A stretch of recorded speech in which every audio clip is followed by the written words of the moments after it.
Dios te bendiga. Te doy la bienvenida una vez más a este programa, La Biblia Leída y Explicada. Hoy vamos a continuar con el estudio de la epístola según San Judas y vamos a estar leyendo la segunda parte de este pasaje que se titula Falsas doctrinas y falsos maestros. Recordemos que esta epístola no tiene capítulo, o podríamos decir capítulo 1, pero es el único capítulo porque lo que tiene son versículos, y vamos a estar leyendo los versículos desde el 12 hasta el 16. En el video pasado, en el capítulo anterior, estuvimos leyendo la primera parte del pasaje, así que si no lo viste, te recomiendo que lo veas primero, porque es una secuencia. Vamos a estar viendo las características de estos falsas doctrinas y falsos maestros, que es algo tan vigente en estos últimos tiempos. Así que vamos a leerlo, pero antes, como siempre, vamos a orar. Padre, te damos gracias, Señor, una vez más por darnos la oportunidad de leer tu palabra. Yo te ruego, mi Dios, que tú me des sabiduría de lo alto y que pongas tus palabras en mi boca, Señor, y que tu conocimiento fluya, Señor, a través de mí, hacia todos nosotros, hacia nuestros corazones. En el nombre poderoso de Jesús, amén y amén. Así que vamos a leer Judas capítulo 12, dice así acerca de las falsas doctrinas y falsos maestros. Estos son manchas en vuestros ágapes, que comiendo impúdicamente con vosotros se apacientan a sí mismos, nubes sin agua, llevados de acá para allá por los vientos, árboles otoñales sin fruto, 2 veces muertos y desarraigados, fieras ondas del mar, que espuman su propia vergüenza, estrellas errantes, para las cuales está reservada eternamente la oscuridad de las tinieblas. De estos también profetizó Enoc, séptimo desde Adán, diciendo: He aquí vino el Señor con sus santas decenas de millares para hacer juicio contra todos y dejar convicto a todos los impíos de todas sus obras impías que han hecho impíamente, y de todas las cosas duras que los pecadores impíos han hablado contra él. Estos son murmuradores, querellosos, que andan según sus propios deseos, cuya boca habla cosas infladas, adulando a las personas para sacar provecho. Gloria a Dios. Y aquí Judas nos está dando las características de estas personas. ¿Para qué? Para que lo tengamos presente, porque estas personas salen de en medio de la congregación. Son personas que vienen a Cristo por distintas causas. A veces al principio conocen al Señor, pero luego son vencidos por sus propios deseos pecaminosos, y son personas que prefieren darle rienda suelta a la carne y seguir sus propios deseos, y usan la iglesia, usan el conocimiento que tienen acerca de Dios y la Biblia para manipular, extorsionar y sacar provecho del pueblo de Dios. Por eso estas personas, dice aquí, que tienen reservado el infierno. Son personas a las que el Señor en su momento va a castigar duramente, porque si malo es obrar impíamente, peor aún es hacerlo dentro del pueblo de Dios y aprovecharse de las ovejas del Señor para su propio beneficio. Así que vamos a estar viendo algunas de estas características que nos está diciendo aquí en los distintos versículos. Primeramente dice que son manchas en vuestros ágapes, que comiendo impúdicamente con vosotros se apacientan a sí mismos. Es decir, ¿qué significa esto? Los ágapes eran las reuniones de comunión que celebraban los hermanos, donde usualmente se practicaba la Santa Cena y que comían juntos los hermanos. Es decir, ágape viene de la palabra ágape, que significa amor, y ellos le llamaban ágapes a las reuniones.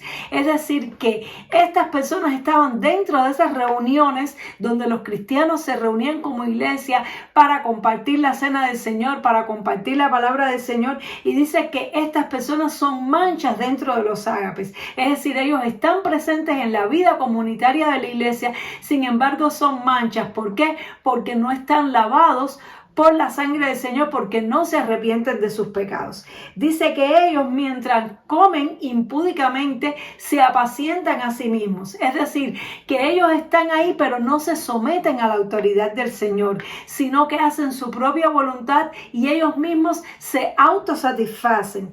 Dice que son nubes sin agua, llevadas de acá para allá por los vientos, árboles otoñales sin frutos, 2 veces muertos y desarraigados. ¿Qué significa esto? Que son personas que están vacías espiritualmente. Nubes sin agua son nubes que les falta contenido, y por lo tanto, como les falta contenido, son movidos por las circunstancias, son movidos por las emociones. No son personas que tienen un fruto del Espíritu Santo. El Señor nos dijo, por sus frutos lo conoceréis. Es decir, que no podemos conocer a una persona por lo que esta persona diga de sí misma, por su apariencia o por un cargo que pueda ostentar en la iglesia, sino por el fruto del Espíritu. Pero estos son personas que no tienen fruto, que no tienen contenido, que no tienen profundidad en su carácter cristiano. Dice que están 2 veces muertos y desarraigados. ¿Por qué 2 veces muertos? Porque primeramente todos nacemos, desde que nacemos en este mundo, estamos muertos espiritualmente porque estamos separados de Dios. Pero una persona que ha conocido a Cristo y que luego ha desechado el sacrificio de Cristo, ha desechado lo que Cristo hizo por nosotros y ya no se quiere arrepentir de sus pecados, sino que peca deliberadamente, esta persona no queda sin recurso para salvación, porque si el único recurso, que es la gracia de Dios, lo ha desechado, pues entonces está doblemente muerto. Por eso dice 2 veces muertos y desarraigados, porque están desarraigados tanto en lo humano, que es ese nacimiento humano que todos tenemos en este mundo, que nacemos alejados, desarraigados de Dios, pero están doblemente separados y desarraigados porque después de haber conocido la gracia de Dios, se han retrocedido atrás para vivir una vida mundana, para vivir una vida complaciendo sus propios deleites. Dice que son fieras ondas del mar que espuman su propia vergüenza. Es decir, fieras ondas del mar. El apóstol nos está comparando a estas personas con distintos elementos para que podamos entender mejor sus características. ¿Cómo son las fieras olas del mar? Que arrastran todo a su paso, que hacen daño, que hacen ruido. Son personas que muchas veces se hacen mucho notar. Son personas que hacen mucho ruido, pero que también hacen mucho daño. Y dice que son estrellas errantes para las cuales está reservada eternamente la oscuridad de las tinieblas. Es decir, que ellos brillan con su propia luz, no brillan con la luz de Cristo. Ellos, todo lo que hacen es para ellos brillar ellos, para exaltarse a sí mismos como personas, y que para ellos lo que está reservado es las densas tinieblas. Es decir, que los están comparando con estrellas errantes como los ángeles caídos, que después que conocieron a Dios, pues ellos decidieron desobedecer a Dios. Cuando una persona conoce verdaderamente a Cristo y conoce la gracia de Dios y luego decide vivir para sus deleites y pecados, queda expuesto al igual que los ángeles caídos, que conocieron a Dios y aún no quisieron obedecerle. Dice, de estos también profetizó Enoc, séptimo desde Adán, diciendo, he aquí vino el Señor con sus santas decenas de millares para hacer juicio contra todos y dejar convicto a todos los impíos de todas sus obras impías que han hecho impíamente y de todas las cosas duras que los pecadores impíos han hablado contra él.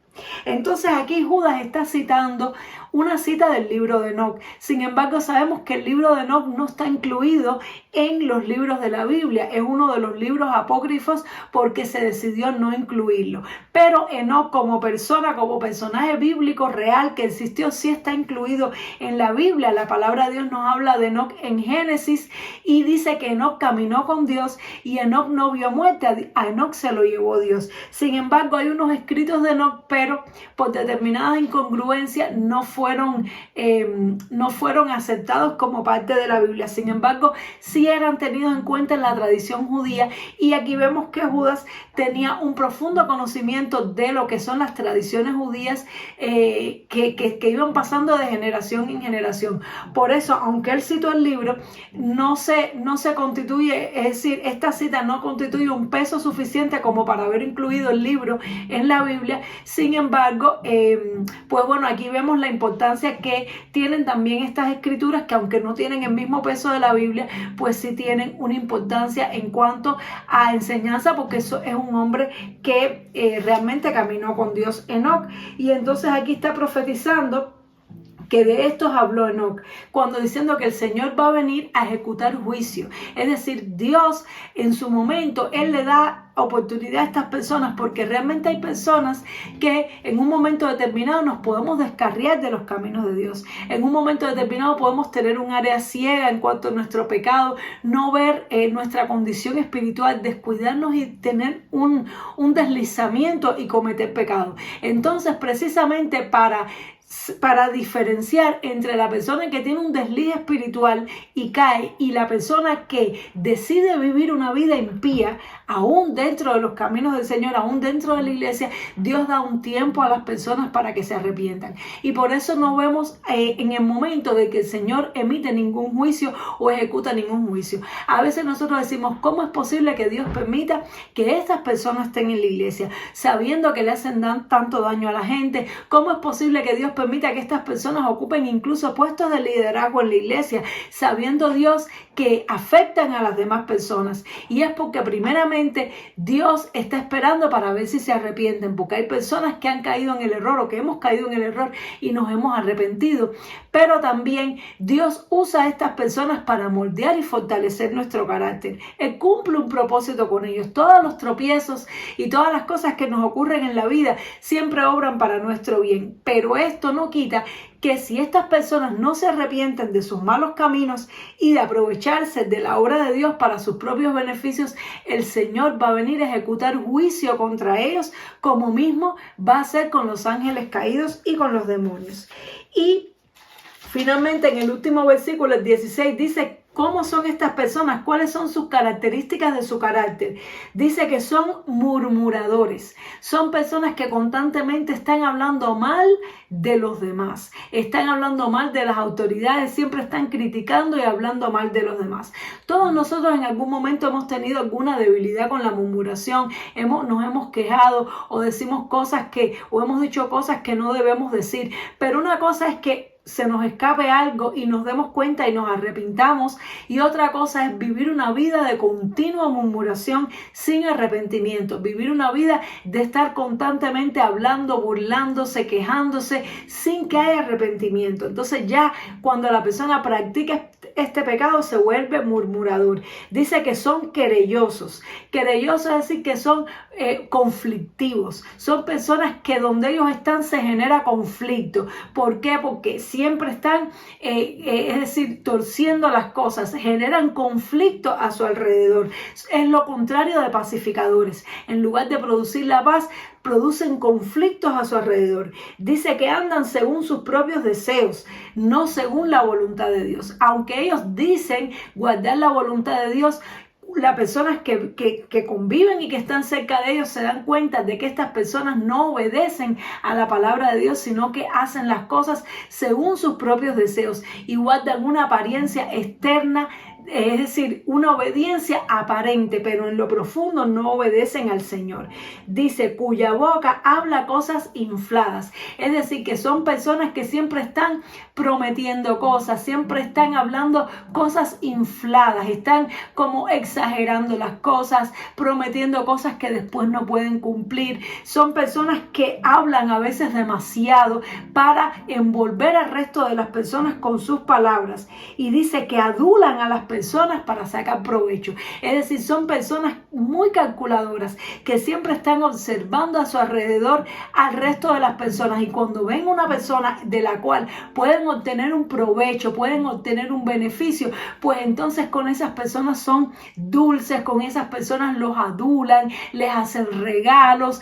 ¿Para qué? Para poderlos manipular. En otras palabras, son personas, lo que hoy llamaríamos hoy día, son personas narcisistas, son personas personas manipuladoras que están dentro del pueblo de Dios y que ven a las personas a su alrededor no como personas con necesidades, no empatizan con las personas, sino las cosifican, la ven como objetos, como oportunidades de sacar provecho, y utilizan a las personas porque estas personas son amadores de sí mismos. Ellos se aman a sí mismos más que a los demás y por lo tanto no pueden servir a Dios, porque un siervo de Dios es una persona que ama a las personas, es una persona que sirve y se sacrifica por amor a las personas, porque Dios ama a las personas. Pero cuando la persona se autosatisface y lo que busca es sacar provecho de las personas, lo que busca es que las personas les sirvan a ellos y no ellos realmente servir, estos son personas falsas y que tristemente están dentro de la iglesia y que tienen dones porque en algún momento creyeron en el Señor, en algún momento desarrollaron fe o desarrollaron una actividad espiritual y Dios les dio dones, y los dones de Dios, la palabra dice que son irrevocables y muchas veces Dios los usa, y a veces decimos, pero ¿cómo es posible que Dios use personas así? Y es que Dios usa a todo aquel que se disponga para servir a Dios. Si Dios fuera a filtrar a las personas que Él usa por su carácter, por su forma de ser o por sus defectos, pues la iglesia se quedaría sin servidores, porque todos los servidores de Dios tenemos problemas, todos los servidores de Dios tenemos defectos, unos en mayor medida y otros en menor medida, y a todos Dios nos da la oportunidad de cometer errores y también nos da tiempo para arrepentirnos. Pero cuando la persona desecha la bondad y la gracia de Dios y la menosprecia, y como ve que Dios no le hace nada, que Dios no le quita los dones y que Dios le sigue usando, pues continúa apretando, extorsionando a las personas, sirviéndose de las personas, maltratando, manipulando, pues tristemente esta persona, si no se arrepiente, dice la Biblia que las más densas oscuridades de las tinieblas están reservadas para ellos. Así que cuando veamos una persona así, más que criticarlo, oremos por ellos. Oremos porque tal vez alguno se pueda arrepentir, oremos porque tal vez alguno pueda caer en sí y darse cuenta que está en un error, y oremos para que Dios tenga misericordia, porque si esta persona no se arrepiente, terrible cosa es caer en manos del Dios vivo. Gloria sea al Señor. Espero que esta palabra te haya edificado mucho, te haya ayudado a abrir los ojos. No podemos ser excesivamente ingenuos. Tenemos que ser conscientes de que en la iglesia nos vamos a encontrar todo tipo de cosas y estar preparados, porque para eso la palabra de Dios está aquí, para prepararnos. Así que espero que esto te fortalezca, te edifique. No es para que estés con un ojo sospechoso y crítico sobre los demás, sino para que estés preparado, preparada, para que no te sorprenda, para que tu fe no decaiga cuando encuentres una persona de este tipo, sino que recuerdes, estas son las personas de las que habla la Biblia, estas son las personas que el Señor nos advirtió, y oremos por ellas para que Dios les ayude y tenga misericordia de sus vidas. Nos vemos, Dios mediante, en el siguiente programa para ya terminar con el estudio de esta carta de Judas. Dios te bendiga mucho. Chao.